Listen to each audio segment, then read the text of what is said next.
Près de Toulon, 2 policiers arrêtés pour avoir bloqué une voiture, tiré sans sommation sur ses passagers, blessé le conducteur alors que cette famille rentrait tranquillement chez elle. Aux États-Unis, c'est demain que la Cour suprême devra dire si oui ou non elle interdit l'avortement autorisé depuis 1973. Les grandes vedettes d'Hollywood mènent le combat contre cette décision éventuelle. Audience, le maître mot des télévisions d'aujourd'hui, Motivac, une nouvelle méthode pour savoir très précisément si vous regardez ou si votre poste est simplement allumé. Démonstration dans ce journal. Madame, monsieur, bonsoir. L'actualité de ce dimanche soir nous permet de commencer par une devinette. Savez-vous pourquoi certains matins, malgré une nuit normale, vous vous sentez quelque peu flappy? Eh bien, c'est peut-être parce que pendant votre sommeil, vous avez été à plusieurs reprises, j'allais dire, non pas mort, mais vous avez arrêté de respirer, comme un plongeur sous l'eau.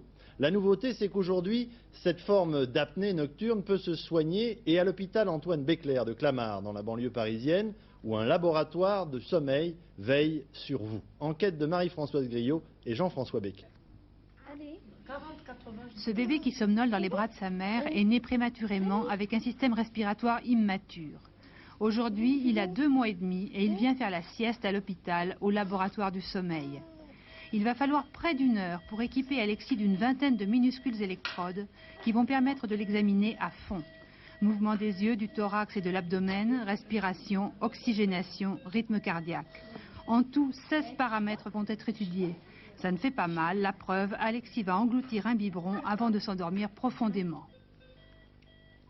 Alors nous surveillons tous les signaux sur un enregistreur et en fonction des arrêts du flux respiratoire, des mouvements thoraciques et de l'abdomen, nous pouvons caractériser la survenue des apnées et voir si elles retentissent sur le rythme cardiaque et l'oxygénation du sang.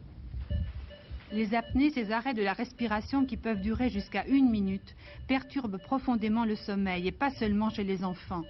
Cette jeune femme qui va, elle, passer toute la nuit au laboratoire fait jusqu'à 30 apnées par heure. La répétition des apnées pendant toute la nuit va aussi avoir des conséquences importantes sur la vie pendant la journée de ces patients. Comme ils ont très mal dormi, ils vont avoir des épisodes de somnolence pendant la journée. Et on a pu montrer par exemple que chez les patients adultes, les accidents de voiture dus à un endormissement au volant étaient 7 fois plus importants chez des sujets qui avaient des apnées obstructives que dans une population normale. Le traitement de ces apnées peut être médicamenteux ou chirurgical, mais dans tous les cas, il va transformer la vie de ces patients. Ici, plus qu'ailleurs, la nuit porte conseil. Dans la nuit de samedi à dimanche, des policiers de la brigade de surveillance de nuit de la ville de Sifour, près de Toulon, qui ont eu la gâchette un peu facile, ont bien failli être les auteurs d'une tragique méprise. Sur la route, ils ont bloqué une voiture conduite par un jeune homme de 19 ans, accompagné de sa famille. Leur voiture banalisée n'indiquait en rien qu'ils étaient des policiers. Le jeune homme a pris peur, il a tenté une marche arrière. Les 2 policiers ont tiré par 6 fois sur la voiture, blessant à l'épaule le conducteur. Ce soir, les 2 policiers ont été inculpés et incarcérés. Reportage d'Agnès Poirier et Jean-François Georgetti. Une balle lui a traversé l'épaule. Rodolphe revient de loin. Hier samedi, 3 h du matin, il est au volant de la BMW de ses parents. Son petit frère doit prendre le train pour participer à une compétition sportive. Il le conduit à Marseille. Sa mère est à ses côtés. Quand brusquement, à ce croisement, une R5 blanche leur bloque le passage. 2 hommes en sortent, menaçants, prêts à dégainer. Pris de panique, ils tentent une marche arrière. C'est alors que les 2 hommes ouvrent le feu. Ah ben, je pensais que c'était des voyous qui étaient venus qui voulaient nous agresser. C'est pour ça qu'on a vite...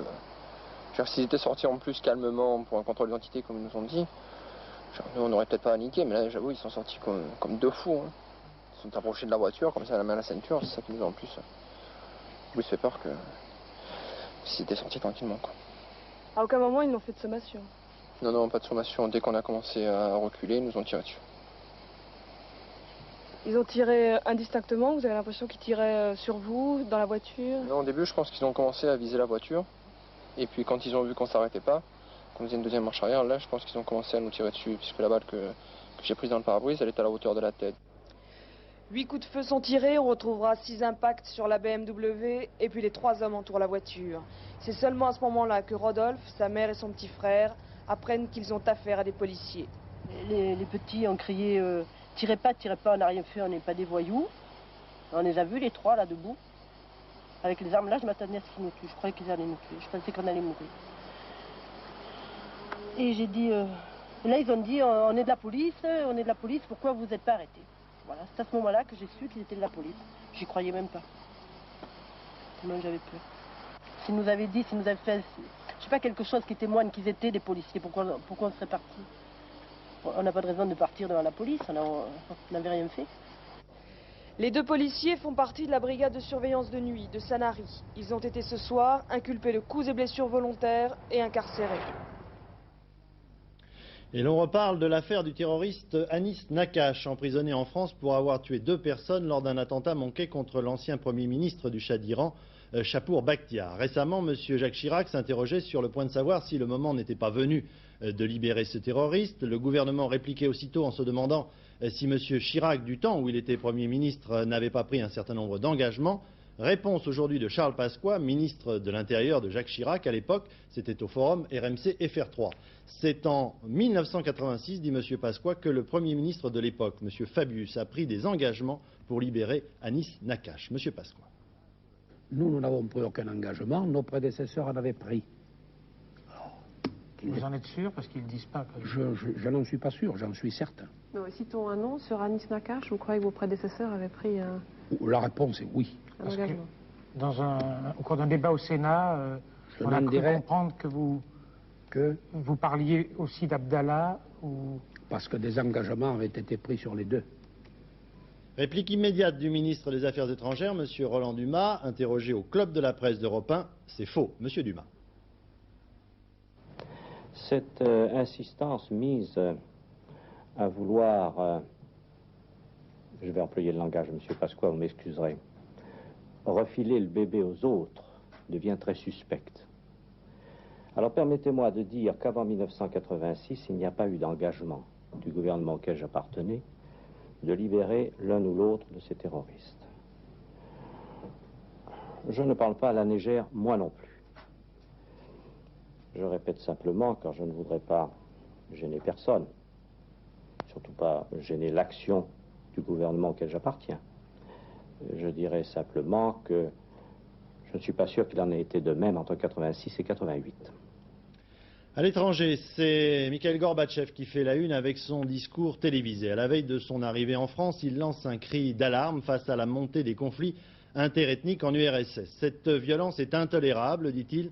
Si elle continue, eh bien, il nous faudra sévir encore plus durement, car il n'est pas question de changer quoi que ce soit au tracé des frontières intérieures des républiques de l'Union soviétique. Bref, pour le numéro 1 soviétique, ce problème est devenu son principal souci. Jacques Violet. Dans son discours télévisé, Gorbatchev a voulu donner un coup d'arrêt au problème des nationalités qui n'en finit pas d'empoisonner la perestroïka et la glasnost. Le numéro 1 soviétique est aujourd'hui confronté à des situations héritées de la période stalinienne.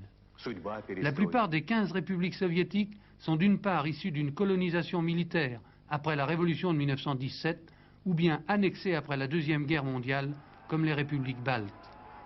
Les manifestations commencent en février 88 à Erevan, capitale de la petite région autonome du Haut-Karabakh. Puis, c'est les violences en Arménie et en Azerbaïdjan. En mars 88, l'agitation gagne le Caucase. En septembre et en novembre, les républiques baltes descendent dans la rue. L'agitation n'a pas cessé depuis 1 an et demi, jusqu'aux dernières émeutes et au pogrom de juin dernier en Ouzbékistan contre les Turcs Meshket qui ont fait une centaine de morts. Dès son arrivée au pouvoir, Gorbatchev avait obtenu du Soviet suprême un consensus pour mener à la fois des réformes de structure, la lutte contre la bureaucratie, une désétatisation, ainsi que des réformes économiques et culturelles. En juin 88, il fait adopter le principe de ces réformes internes, avec bien des difficultés, par 5000 délégués de la conférence des partis communistes d'Union soviétique, réunis pour la première fois depuis 1941. Mais l'agitation et les violences ne cessent pas. Souvent, ils dégénèrent en affrontements interethniques. Si les troubles sont liés à des pénuries et des hausses de prix, partout dans les différentes républiques, les mouvements nationalistes ont pensé que la décolonisation était à nouveau à l'ordre du jour. L'Union des républiques socialistes soviétiques est menacée d'éclatement, l'Empire est en train de craquer. Dans les instances dirigeantes, certains parmi ceux qui avaient donné leur accord pour des réformes sont aujourd'hui inquiets. Les partisans de la perestroïka n'ont pas la tâche facile. Oui, il faut le signaler, l'Union soviétique vient d'autoriser ce soir la publication du célèbre livre de Solzhenitsyn, L'archipel du Goulag, qui décrit la vie dans les camps de déportation de l'URSS. Deux manières de célébrer le 68e anniversaire de la création du Parti communiste chinois. À Pékin, les autorités rouvrent la place Tiananmen aux touristes et vont jusqu'à nier les événements du mois de mai et de juin. À l'étranger, en revanche, des contestataires chinois brûlent le drapeau rouge. Michel Monpontet. Ils sont venus devant leur ambassade brûler le drapeau de leur pays. C'est leur manière à eux de célébrer le 68e anniversaire du Parti communiste chinois. Ces étudiants de l'université de Los Angeles n'ont cessé depuis le début de la répression de protester, même si leur mouvement peut paraître terriblement vain et dérisoire. Pour eux, Deng Xiaoping est un assassin, de plus un assassin sourd à toute forme de protestation. À Pékin, la célébration du 68e anniversaire du parti a un tout autre visage. Étonnante mise en scène, l'héroïque armée de libération et bien sûr le héros. Ici, effacer les morts, effacer la répression, le parti veut avoir tout gommé, Zhao Ziyang et le sang sur la place Tiananmen. Une place Tiananmen réouverte justement hier au public. Il ne s'est rien passé ou presque en Chine. Aucun étudiant n'a jamais été tué ici, dixit le quotidien du peuple, la place Tiananmen, sûrement un rêve. Conséquence de la reprise en main en Chine, les habitants de Hong Kong s'inquiètent de la décision de la Chambre des communes britannique de refuser l'entrée automatique en Grande-Bretagne aux 3 millions de personnes de Hong Kong qui ne sont pour l'instant que des sujets de la couronne britannique et non pas des citoyens de plein droit. Aujourd'hui, le ministre des Affaires étrangères britannique, Sir Geoffrey Howe, est arrivé sur place. Il a dû faire face à des manifestations.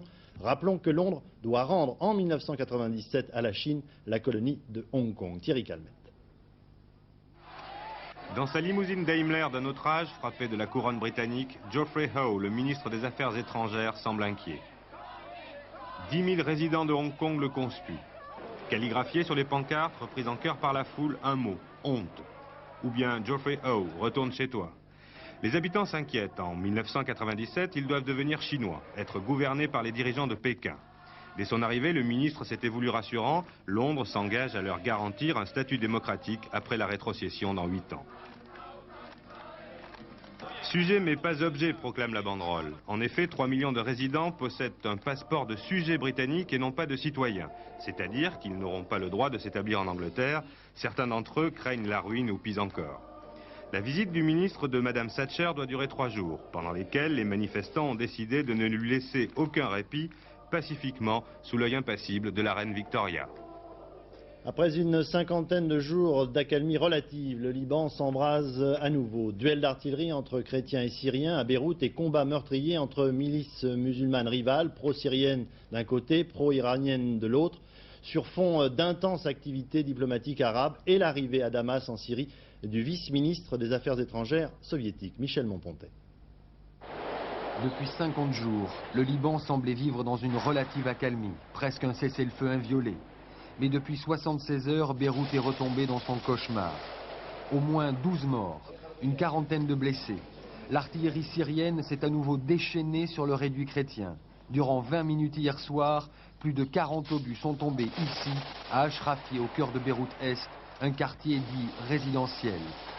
Si Damas a ouvert le feu, c'est pour, je cite, empêcher les Irakiens de livrer des armes au général Michel Aoun. De plus, dans Beyrouth-Ouest, des milices rivales d'Amal pro-syrienne et du Hezbollah pro-iranienne ont repris leurs affrontements. Ici, 10 morts au sein de ces factions chiites rivales. Ce regain de violence intervient alors qu'en Arabie Saoudite, le comité arabe sur le Liban s'est réuni pour tenter d'imposer un cessez-le-feu à défaut d'une paix. L'Arabie Saoudite, le Maroc et l'Algérie dans le rôle des bons offices. Mais ce triumvirat arabe a décidé de se rendre, et ce dès ce soir, à Damas, avec un but, faire cesser le bombardement syrien sur le réduit chrétien. Ce n'est pour le moment pas, loin s'en faut, chose acquise. L'Amérique puritaine, appuyée par le président Bush qui a pris le relais de Ronald Reagan, tente de faire interdire la loi sur l'avortement votée, c'était en 1973. La Cour suprême des États-Unis prendra sa décision demain. Et il faut savoir qu'en Europe, plusieurs associations attendent cette décision pour emboîter le pas. C'est pour cette raison que depuis plusieurs mois, des manifestations se succèdent aux États-Unis pour protester contre cette éventuelle décision, avec à leur tête les plus célèbres vedettes d'Hollywood. Entendons-nous bien, il ne s'agit pas pour elle de manifester pour l'avortement, qui n'est qu'une solution ultime, mais contre son interdiction. Enquête de Claudine Mullard. Hollywood se mobilise. Dans les résidences de Beverly Hills, les stars collectent des fonds, distribuent des badges. L'enjeu, c'est le droit des femmes américaines à pouvoir avorter légalement. Un droit que le gouvernement de George Bush menace. 1,5 million d'Américains ont défilé à Washington en avril. Et bien sûr, Jane Fonda était là. Il y a bien longtemps que je n'avais eu d'aussi bonnes raisons de descendre dans la rue. Whoopi Goldberg.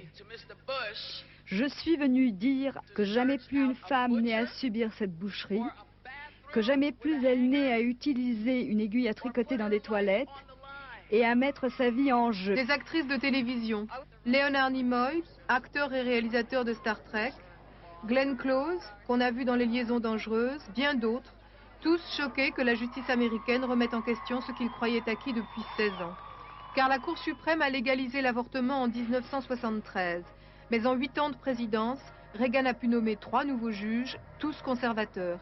Et cette semaine, les 9 membres de la Cour, parmi eux une seule femme, vont statuer sur une loi du Missouri qui définit que la vie humaine commence à la conception, aucun fonds ni hôpital ou dispensaire public ne peuvent servir à conseiller ou pratiquer des avortements. Enfin, des tests sont obligatoires pour déterminer qu'un fœtus est viable ou non. La Cour suprême peut annuler la loi de 73 et le gouvernement de George Bush le lui a officiellement demandé. Pour l'avocat qui plaide la cause de l'avortement légal auprès des 9 juges, c'est l'indépendance des femmes qui est tout simplement visée. Je suis de plus en plus convaincu avec les années que l'hostilité des gens envers l'avortement n'a absolument rien à voir avec la préoccupation qu'ils ont pour la vie du fœtus. Leur hostilité est plutôt fondée sur leur peu d'enthousiasme pour l'égalité et l'indépendance de la femme. Il faut accepter cette égalité. Les femmes ne sont pas des citoyennes seconde classe. Il faut leur donner les moyens légaux de cette indépendance. Les adversaires de l'avortement, eux, parlent de meurtre. Particulièrement actifs, ils bloquent les entrées des cliniques où se pratiquent les interruptions de grossesse. Plus nous restons ici, plus nous pourrons empêcher des morts, et nous en avons déjà empêché. Tant qu'on pourra bloquer la porte, on évitera que des bébés soient assassinés. Depuis des années, les groupes Opération Sauvetage et Sauvons la vie ont focalisé l'attention des médias. Pourtant, d'après les sondages, 65% des Américains souhaitent que l'avortement reste légal. Avant les délibérations de la Cour suprême, leur majorité silencieuse s'est fait entendre. Le comité politique des femmes de Hollywood, les électeurs en faveur du choix ont rassemblé leurs troupes avec un porte-parole de marque, l'actrice Sybil Shepherd.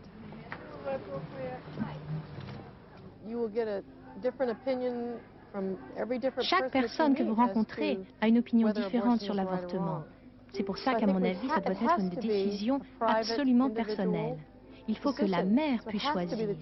C'est elle qui porte l'enfant et qui le nourrit.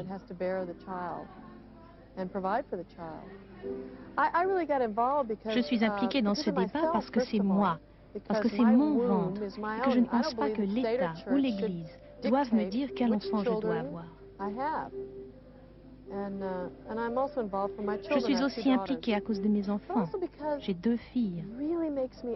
Et puis ça me révolte de penser que la majorité des femmes qu'on va forcer à avoir des enfants malgré elles sont des femmes pauvres, ou de toutes jeunes filles, ou des femmes de couleur.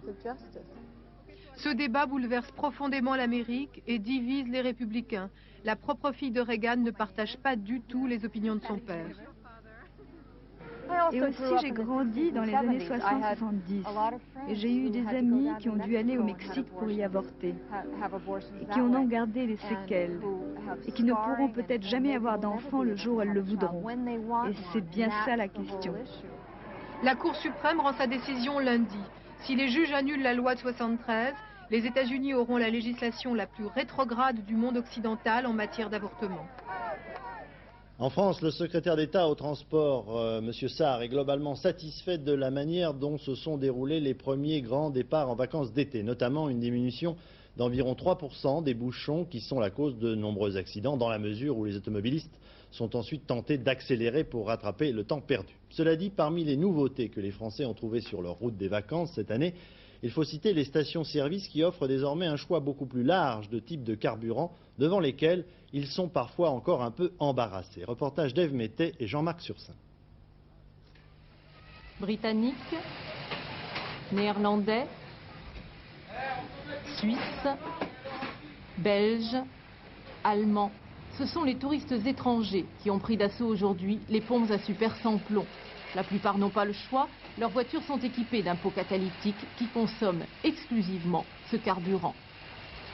Mais les Français, eux, étaient rares à faire le plein du nouveau Super 98 sans plomb, utilisable pourtant par une grande partie des véhicules récents, même sans pot catalytique, et vendu à prix incitatif pour son lancement, moins cher que le Super traditionnel. Je crois qu'il est un peu moins polluant, alors je crois qu'il faut faire un petit peu tous un effort pour y arriver, pour protéger l'environnement. C'est la mode, c'est ce qui va venir et c'est utile. Moi je suis mécanicien auto et je sais que il faudra que tout le monde prenne ça bientôt. Pour l'instant, en tout cas, tout le monde ne s'y met pas. Même plus cher, le Super classique avec plomb a quelque chose de plus rassurant. Pour l'instant, j'hésite encore.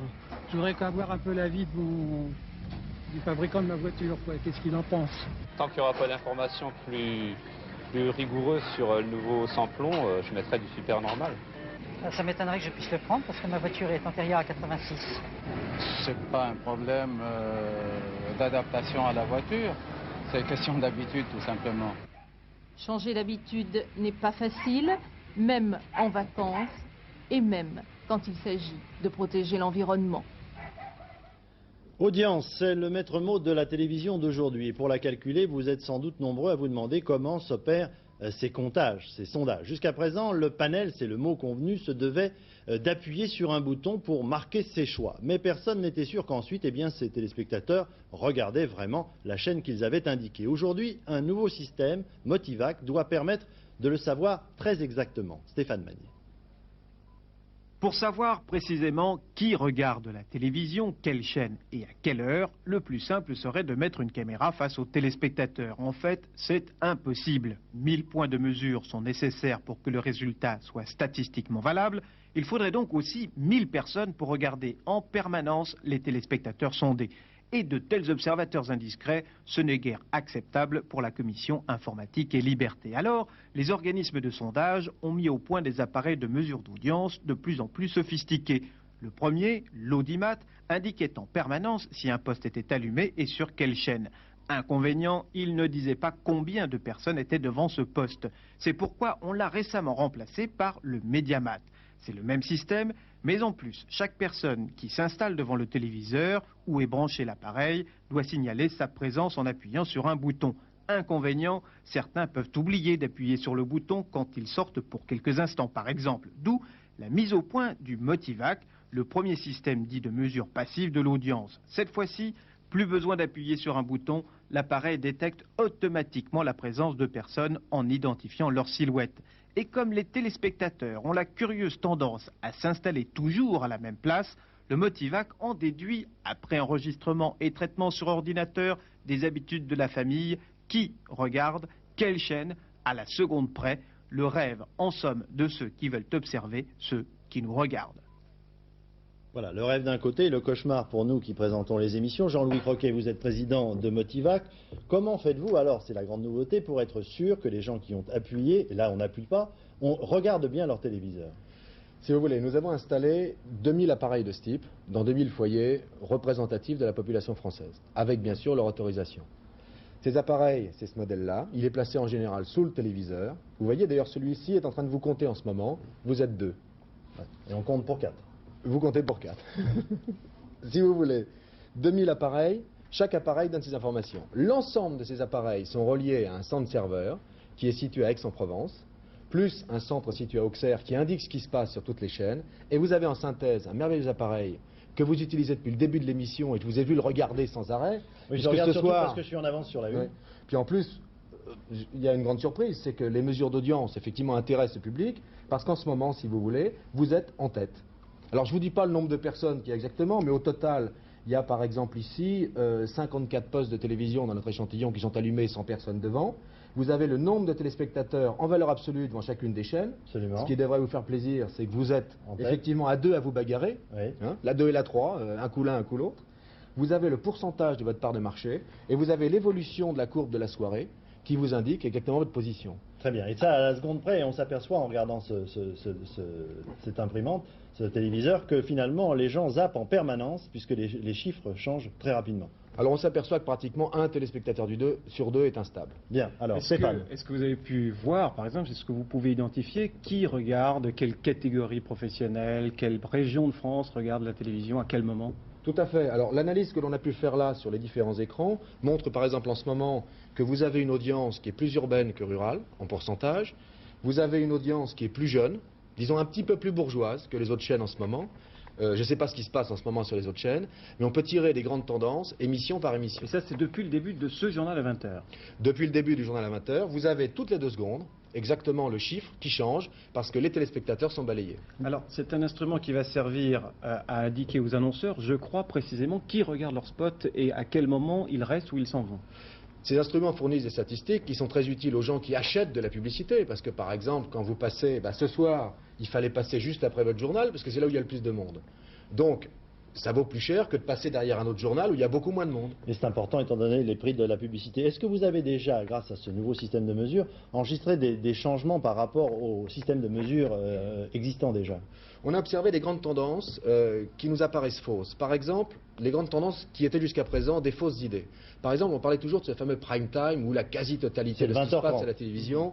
En fait, on s'aperçoit que toute la journée, les télévisions restent allumées très longtemps, qu'en fait la télévision est un outil de proximité, on passe devant, on circule, mais on ne s'assied pas devant cérémonieusement comme on le faisait il y a seulement une vingtaine d'années.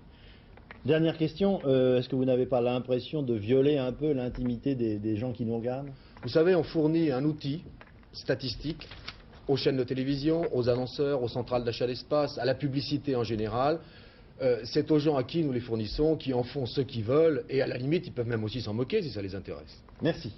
Alors regardez bien en face votre écran pour être sûr d'être comptabilisé sur notre chaîne. Je vous invite, si vous êtes en vacances dans la région de Manosque, à vous rendre dans une des chapelles de la ville où le peintre Carzou a été chargé de refaire les fresques qui ornent les murs. Il a choisi le thème de l'Apocalypse, 630 mètres carrés de peinture qu'il réalise d'abord dans son atelier avant de les faire transporter sur place. C'est splendide, à mon avis, et en tout cas impressionnant. Reportage de Georges Bégou et Yves Breu.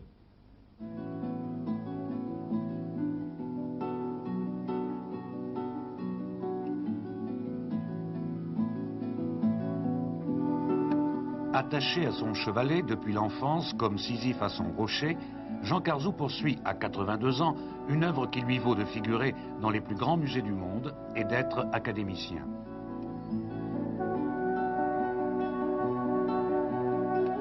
Une œuvre singulière, détachée des modes, faite de couleurs lumineuses et de milliers de traits, dont la femme n'est jamais absente et dont les perspectives s'ouvrent toujours sur un grand ciel d'espoir.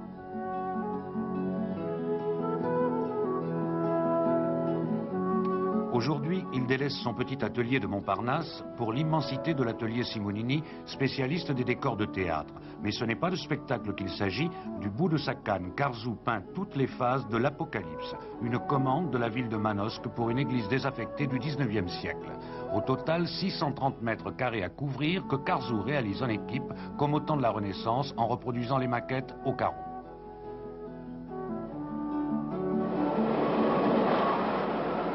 Dès qu'une vaste toile est prête, elle prend le chemin de la Haute-Provence.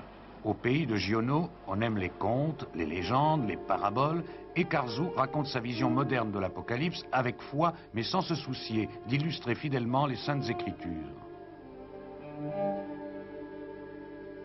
C'est pas du tout la description de Saint Jean. Hein.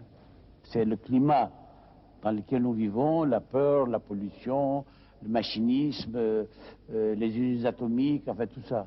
Vous voyez sur les murs des mondes en ruine, des palais en ruine, des usines, tout ça. Il n'y a pas beaucoup de monde. Il y a des guerriers qui errent dans ces espaces. On a l'impression que la Terre est détruite, mais quand même, c'est pas complètement pessimiste, parce qu'il y a quand même des départs vers la Lune, vers les autres planètes. Et alors, il y a une espèce de paradis, la Nouvelle Jérusalem. L'humanité a trouvé une terre bénéfique où l'homme s'assagit, c'est là-dessus que c'est construit. Pour atteindre lui-même à la sagesse, à la sérénité, peut-être était-il nécessaire à Carzou de se lancer dans la folie d'une œuvre gigantesque qui force l'admiration. Le sport, pour terminer, Laurent Fignon, décidément très en forme en ce début de Tour de France. Lui et son équipe ont gagné la course contre la montre courue cet après-midi au Luxembourg. Et le Portugais Da Silva conserve le maillot jaune de leader. Claude Aymar. C'était sans doute écrit, le Portugais Acacio Da Silva va lâcher dans quelques instants ses deux compagnons de la première échappée du Tour 89. Une échappée provoquée par le Danois Soren Lilholt qui part tout seul dès le premier kilomètre de cette première étape, mais qui est bientôt rejoint par Da Silva donc et le Français Roland Leclerc. Derrière, le peloton flâne un peu, chacun gardant des réserves pour le contre-la-montre de l'après-midi. Résultat, plus de 11 minutes d'avance pour les trois hommes à 20 km de l'arrivée. À 10 km, 8 minutes, à 5 km, 6 minutes. Ils ne seront pas rejoints. Alors, Da Silva démarre dans la côte du papier, à 2 km de l'arrivée, et s'impose logiquement. Le peloton est loin, à 4 minutes 39, Da Silva prend la tête du classement général. Et il la gardera même à l'issue de la deuxième étape cet après-midi, le contre-la-montre par équipe. Nouvelle défaillance de Delgado, lâché par ses coéquipiers. Le vainqueur 88 perd plus de 4 minutes encore et pointe désormais à 7 minutes 20 de son principal rival, Laurent Fignon, vainqueur avec les systèmes U de ce contre-la-montre. Avant de nous quitter, une dépêche qui vient de tomber et qui peut prendre de l'importance dans la soirée. Une bombe a explosé en fin d'après-midi devant des immeubles habités par des soldats britanniques à Hanovre, à l'est de la RFA. Garnison britannique donc stationnée en Allemagne fédérale. Un homme a été tué, 3 enfants ont été blessés, indique la police. Je passe maintenant aux résultats du tiercé qui se courait cet après-midi. Voici les résultats qui vont s'inscrire sur votre écran. Pour gagner, il fallait jouer le 8, le 12 et le 21. Un tiercé à un peu plus de 10 000 francs. Pour ce qui concerne le quartet plus, eh bien vous ajoutez le 3 et vous gagnez 106 000 francs, ce qui est une belle somme. Voilà, ce journal est terminé. Tout de suite après les prévisions météo avec José Blanc-Lapierre. Aux alentours de 23h10, les dernières informations avec Jean-Claude Alanic. Et puis demain soir, ici même à 20h, vous retrouverez Hervé Claude. Je vous souhaite une excellente semaine et je vous dis à samedi prochain. Bonsoir.